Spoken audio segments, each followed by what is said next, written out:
Hello नमस्कार and came छो। खेलो India खेलो channel में आप सबका बहुत बहुत स्वागत। आज का vlog Nadiad sports academy high performance centre के ऊपर है। ये व्लॉग थोड़ा सा लंबा होने वाला है, इसलिए मैंने टाइम स्टैम्प्स डिस्क्रिप्शन में दिए हुए हैं। आपको जो सब्जेक्ट के ऊपर जानना है उसके ऊपर क्लिक करके डायरेक्टली आप वीडियो में उस पॉइंट पे पहुंच सकते हैं। इस व्लॉग में हम जानेंगे Nadiad sports complex high performance centre की सुविधाओं के बारे में और यहाँ पे ज्वाइन कैसे करें, यहाँ पे रहने के लिए खाने पीने के लिए कैसे व्यवस्थाएं की गई है और क्या क्या facilities Nadiad sports complex high performance centre में दी हुई है। अगर आप कोई इवेंट अटेंड करने के लिए नडियाड स्पोर्ट्स कॉम्प्लेक्स आना चाहते हैं तो ये ब्लॉग आप पूरा ज़रूर देखिए। तो अगर आप डायरेक्टली गूगल से ढूंढ रहे हैं तो नडियाड स्पोर्ट्स कॉम्प्लेक्स मरीडा ज़रूर लिखिए, अदरवाइज़ हो सकता है किसी और डायरेक्शन में गूगल आपको गाइड करे। अगर आप ट्रेन से आ रहे हैं तो अहमदाबाद की तरफ फेस करके खड़े हैं तो राइट हैंड साइड में आपको आना पड़ेगा। बस स्टेशन भी स्टेशन के पास में ही है, तो आप जैसे लॉन्ग डिस्टेंस ट्रेन्स जो है काफ़ी सारी नहीं यहाँ पे रुकती है नडियाड पे, तो आप अहमदाबाद उतर के या फिर बड़ौदा उतर के बाय बस आ सकते हैं और यहाँ पे उतरने के बाद में आपको वहीं से ऑटो मिल जाएंगे और आप कॉम्प्लेक्स तक पहुँच सकते हैं। वैसे काफ़ी सारी पैसेंजर और मेल एक्सप्रेस ट्रेन नडियाड में रुकती भी है, तो कृपया आप ट्रैवल प्लान उसके हिसाब से बनाइए। अगर आप एक्सप्रेस हाईवे से आ रहे हैं तो अगर अहमदाबाद की तरफ से आ रहे हैं तो राइट हैंड साइड में, बड़ौदा की तरफ से आ रहे हैं तो लेफ्ट हैंड साइड में आना है, तो स्पोर्ट्स कॉम्प्लेक्स बोल सकते हैं। नडियाड अहमदाबाद और बड़ौदा के बीच में स्थित एक छोटी सिटी है। यहाँ पे पॉपुलेशन 2,25,000 के आसपास में है। 1824 में बना माई मंदिर जो स्वामीनारायण संप्रदाय का एक बहुत ही इम्पोर्टेंट मंदिर है, ये यहाँ का प्रमुख आकर्षण है। ये सरदार वल्लभ भाई पटेल का जन्मस्थान भी है। यहाँ पर स्टेशन के आसपास में आपको काफ़ी सारे होटल्स मिलेंगे, छोटे बड़े। आप अगर लॉज में रहना चाहते हैं तो 500 रुपीज़ से आपको लॉज भी मिल सकती है, और अगर आप फैमिली के साथ में हैं या फिर एसी रूम आपको चाहिए तो 1000 रुपीज़ से लेके करीबन 2-2,500 तक के होटल्स यहाँ पे अवेलेबल है। होटल्स की संख्या काफ़ी लिमिटेड है, तो मेरी सजेशन ये रहेगी कि अगर आप इवेंट में आ रहे हैं कॉम्प्लेक्स में, अगर आपके पास में रहने के लिए फैसिलिटी नहीं है तो आप प्रायर बुकिंग करके ही आइए।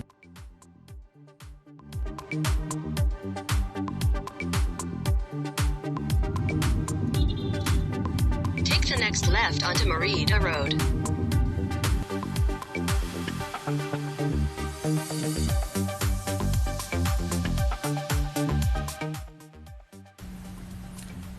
यहाँ पे लेफ्ट हैंड साइड में एक चाय वाला है, यहाँ पे चाय बहुत अच्छी मिलती है। आपको अगर टाइम मिलता है तो ज़रूर ट्राई कीजिए।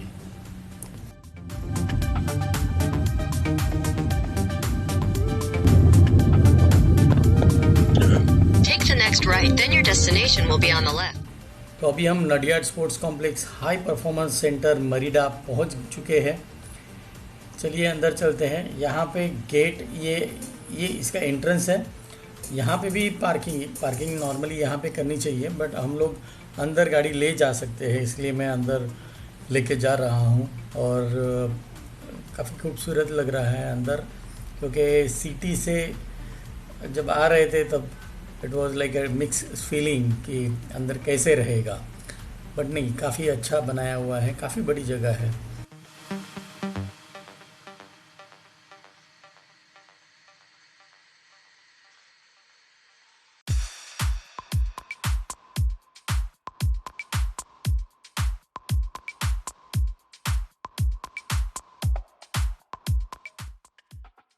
नडियाड स्पोर्ट्स एकेडमी में 2 हॉस्टल्स है, एक गर्ल्स हॉस्टल, एक बॉयज़ हॉस्टल। एकेडमी में सिलेक्ट हुए बच्चे यहाँ पे रहते हैं, और जो बच्चे कैंप के लिए आते हैं वो भी यहाँ पे हॉस्टल में रहते हैं। उनके लिए मेस फैसिलिटी भी रहती है, जहाँ पे उनके डाइट प्लान के हिसाब से उनको खाना दिया जाता है। अगर आप किसी इवेंट के लिए आ रहे हैं तो आपके रहने के लिए नॉर्मली कॉमन हॉल्स रहते हैं, आप अपने साथ में अगर स्लीपिंग बैग्स या ओढ़ने के लिए चादर लेके आते हैं तो आपके लिए बेनिफिशियल रहेगा।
इवेंट में जो बच्चे आते हैं उनके खाने के लिए इस तरह से अरेंजमेंट की जाती है, खाना अच्छा रहता है।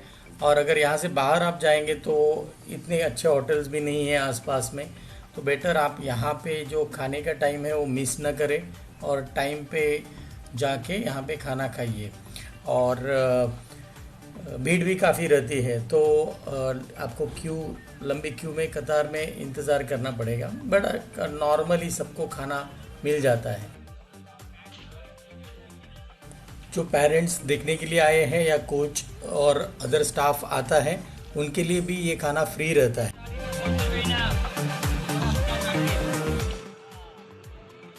चलिए हम लोग ये भाई से बात करते हैं जो यहाँ के कैंटीन मैनेजर है। यहाँ पे दिन का कितनी प्लेट्स खाने बनते हैं? रोज 3000 आदमी का खाना बनता है। अरे वाह। और 21 दिन से बन रहा है। 21 दिन से?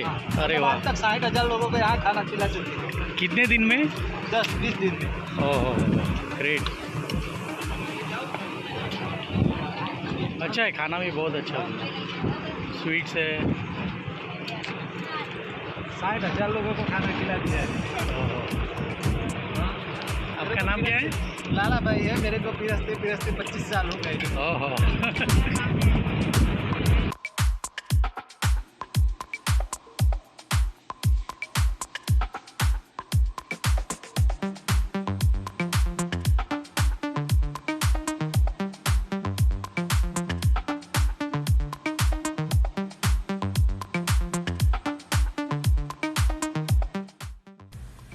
इवेंट्स के दौरान यहाँ पे एम्बुलेंस की भी अरेंजमेंट की हुई है। कॉम्प्लेक्स में अंदर आने के बाद में यहाँ पे काफ़ी साफ़ सुथरा है। यहाँ पे अंदर कोई भी खाने पीने के स्टॉल्स लगे हुए नहीं हैं। वो एक बहुत इम्पोर्टेंट चीज़ है क्योंकि प्लास्टिक का कोई वेस्ट वगैरह यहाँ पे मुझे दिखाई नहीं दे रहा है। पानी की बोतल्स वगैरह यहाँ वहाँ दिखेंगी, बट वो नॉर्मली क्लीनिंग अच्छे से हो रही है, तो कॉम्प्लेक्स काफ़ी नीट एंड क्लीन लग रहा है। ये कॉम्प्लेक्स काफ़ी पहले से है, बट ये जो हाई परफॉर्मेंस सेंटर बना है इसका ई लोकार्पण जनवरी 2021 में हुआ था। मेरे पास में इसका एक वीडियो है जो पहले मैं प्ले कर रहा हूँ।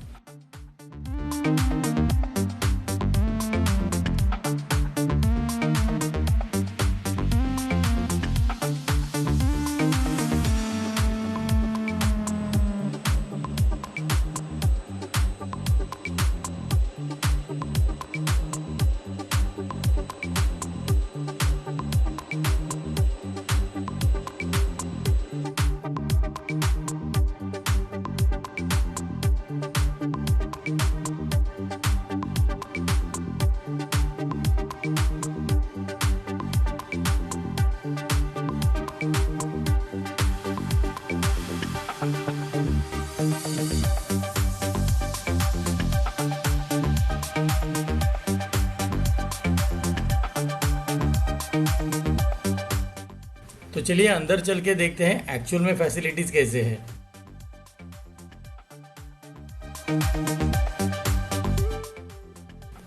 यहाँ पे जो है ये लिस्ट दी हुई है कि हर फ्लोर पे क्या क्या फैसिलिटीज अवेलेबल है। ये मुझे बहुत पसंद आया है क्योंकि ये काफ़ी अच्छे लोगोज बने हुए हैं, हर एक स्पोर्ट का लोगो है। और बाहर भी जैसे आपने देखा था कि जो एथलीट्स गुजरात के लिए या फिर अच्छा परफॉर्मेंस जिन्होंने किया हुआ है उनके फ़ोटोग्राफ्स लगे हुए हैं। और यहाँ पे भी ये जो लॉबी बनी है यहाँ पे पूरे फ़ोटोग्राफ्स लगे हुए हैं और उनका जो स्पोर्ट्स के जो लोगोज़ है वो भी अच्छे से बनाए हुए हैं। तो काफ़ी सुंदर सा ये बनाया हुआ है। और अभी फ़िलहाल दोपहर का वक्त है और ये लाइटिंग्स वगैरह जो है उन्होंने बंद करके रखी हुई है, फिर भी ये काफ़ी सुंदर लग रहा है।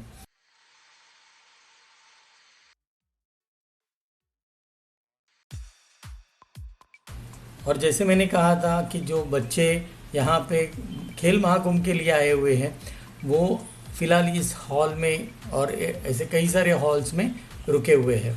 जैसे हमने जाना था वो भाई से कि एक अंडर 17 के एथलेटिक्स के सिर्फ इवेंट के लिए 3000 बच्चे दिन के आते हैं और उनका खाने का और रहने के लिए अरेंजमेंट करना है। तो ये काफ़ी बड़ा टास्क रहता है और इसके लिए जो भी एफर्ट्स डाले जाए उतने कम हैं, बट अभी फ़िलहाल जो भी अरेंजमेंट्स किए हैं वो ठीक ठाक है।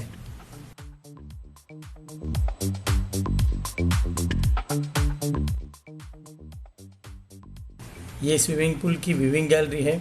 ये फुल साइज स्विमिंग पूल है लेकिन बाकी स्पेक्टेटर्स के लिए फैसिलिटी काफ़ी कम है। तो यहाँ पे स्टेट लेवल तक स्विमिंग के इवेंट्स हो सकते हैं। नेशनल लेवल के लिए जो स्विमिंग पूल रहता है वो काफ़ी बड़ा रहता है और उसके चारों तरफ से व्यूइंग के लिए फैसिलिटी अवेलेबल रहती है। ये जो आप देख रहे हैं ये फिजियोथेरेपी सेंटर है। मॉडर्न स्पोर्ट्स में जो फिजियोथेरेपी है उसका काफ़ी इम्पोर्टेंट रोल है और इसके ऊपर हम एक अलग वीडियो बनाने वाले हैं कि स्पोर्ट्स में नॉर्मली बच्चे जो रहते हैं वो अनशन प्रैक्टिस अनशन मेहनत करते हैं लेकिन वो प्रॉपर गाइडेंस के हिसाब से प्रैक्टिस नहीं करते हैं और उसका उनको खामियाजा भोगना पड़ता है। अगर कोई इंजरी हो जाती है, अगर कोई मसल टीयर हो जाता है, उसके बाद में भी अगर आप कंटिन्यूस एक्सरसाइज कर रहे हैं तो वो आपको लॉन्ग टर्म में बहुत बड़ा डैमेज दे सकता है। ये यहाँ पे जिम्नेशियम है, काफ़ी बड़ी जिम है और यहाँ पे फिजियोथेरेपी और इसके लिए भी अलग अलग फैसिलिटीज़ जैसे इसमें बताया था वीडियो में। तो यहाँ पे काफ़ी सारे हॉल्स हैं जहाँ पे ये सब फैसिलिटीज़ अवेलेबल है। तो ओवरऑल ये काफ़ी अच्छी फैसिलिटी बनाई हुई है। गवर्नमेंट ऑफ इंडिया ने ऐसे 1000 फैसिलिटीज़ हर डिस्ट्रिक्ट में एक फैसिलिटी के हिसाब से बनाने की प्लानिंग में है। ऐसे 275 के आसपास में खेलो इंडिया के सेंटर्स हैं। खेलो इंडिया के बारे में अगर आपको डिटेल में जानना है तो मैंने एक वीडियो बनाया है जिसमें 10 फैक्ट्स ऑफ खेलो इंडिया, आप पूरा डिटेल राइट फ्रॉम उसकी खेलो इंडिया की हिस्ट्री से लेके खेलो इंडिया में क्या क्या प्लान किए हुए गवर्नमेंट ऑफ इंडिया ने, पूरी चीज़ें आप इसके बारे में जान सकते हैं। इसमें हम जाने कौन से राज्य का प्रदर्शन कैसे रहा। हम ये भी देखेंगे कि मेडल जीतने पर खिलाड़ियों को कितने पैसे मिलते हैं। आज के हीरे कल दुनिया में चमकेंगे। तो ऊपर दिए आई बटन पे प्रेस करके अभी आप वो वीडियो देख सकते हैं या फिर लिंक मैंने डिस्क्रिप्शन में दिया हुआ है उस पर क्लिक करके आप ये वीडियो देख सकते हैं। इसके लिए आप थोड़ा सा टाइम निकाल के ज़रूर वो वीडियो देखिए और पूरा देखिए। अब आते हैं इम्पोर्टेंट टॉपिक कि यहाँ पे अगर मुझे पार्टिसिपेट होना है तो कैसे पार्टिसिपेट कर सकते हैं। गुजरात गवर्नमेंट के बारे में अगर पूछेंगे तो गुजरात गवर्नमेंट का एक प्रोग्राम है DLSS यानी डिस्ट्रिक्ट लेवल स्पोर्ट्स स्कूल। तो DLSS के थ्रू जो बच्चे सिलेक्ट हो रहे हैं वो यहाँ पे डायरेक्टली आ सकते हैं। यहाँ पे उनकी कोचिंग और रहने खाने का सब अरेंजमेंट यहीं पे हो जाता है। DLSS एक प्रावधान है इसमें। दूसरी जो चीज़ है कि आप एकेडमी के लिए सिलेक्ट हो जाओ। एकेडमी के लिए सिलेक्शन के लिए क्राइटेरियाज रहते हैं और ये टाइम टू टाइम अनाउंसमेंट्स रहती है एकेडमी की कि सिलेक्शन के लिए वो बच्चों को बुलाते हैं। तभी आप यहाँ पे आके आपका रनिंग का ट्रायल दे सकते हैं या फिर आप अगर जेवलिन में हो तो जेवलिन थ्रो का ट्रायल दे सकते हैं। और उसके बाद में अगर आप सिलेक्शन क्राइटेरिया के ऊपर हैं तो आपको वहाँ पे सिलेक्ट करके आपके ऊपर एकेडमी मेहनत करेगी। अदरवाइज़ आप प्राइवेट बहुत सारी एकेडमीज़ रहती है जब वहाँ पे आप अपनी प्रैक्टिस कर सकते हैं, और एनुअल इवेंट जब रहेगा तब डायरेक्टली आप उसमें पार्टिसिपेट हो सकते हैं।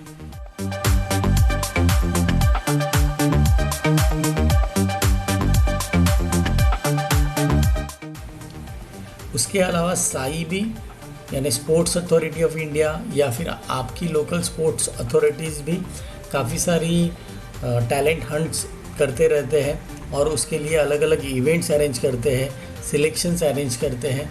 तो उसमें आप पार्टिसिपेट कीजिए।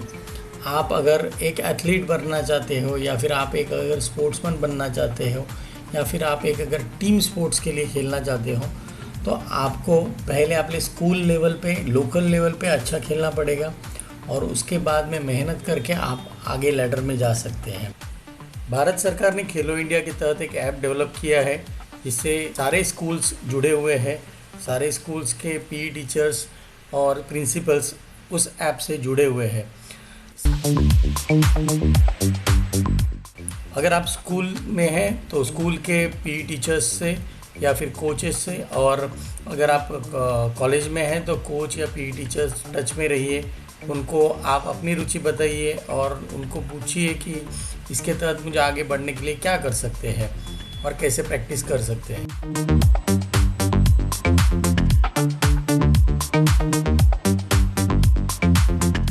हम पूरी कोशिश करेंगे कि ऐसे अलग अलग अनाउंसमेंट्स गवर्नमेंट की तरफ से जब भी की जाएंगे तो आपके सामने उनको लाया जाए।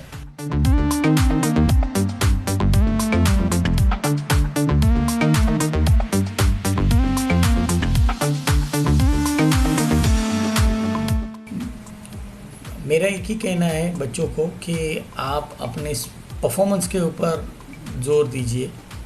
आप अगर अच्छा परफॉर्म कर रहे हैं तो nobody can stop you, because India में वैसे भी एथलेटिक्स का जो लेवल है वो काफ़ी इम्प्रूव होना ज़रूरी है। बट उसके लिए इसलिए जो DLSS जो प्रोग्राम शुरू किया है कि 10th ईयर से 10 साल से जो बच्चों को उस मोल्ड में डाला जाए कि वो आगे जाके उस स्पोर्ट्स के लिए खेलेंगे, then only it is possible. ये चाइना ने किया है और चाइना से ही प्रेरित होकर शायद हम भी कर रहे हैं।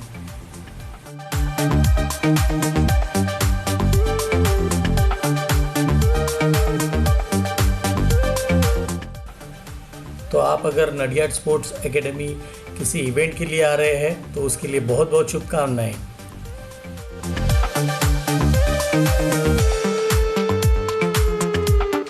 उम्मीद करते हैं ये व्लॉग आपको पसंद आया हो। अगर पसंद आया है तो लाइक कीजिए, शेयर कीजिए और चैनल को सब्सक्राइब कीजिए। तो हंसते रहिए, खेलते रहिए और खेलो इंडिया खेलो चैनल को सब्सक्राइब कीजिए। खेलो India Khelo, subscribe the channel now.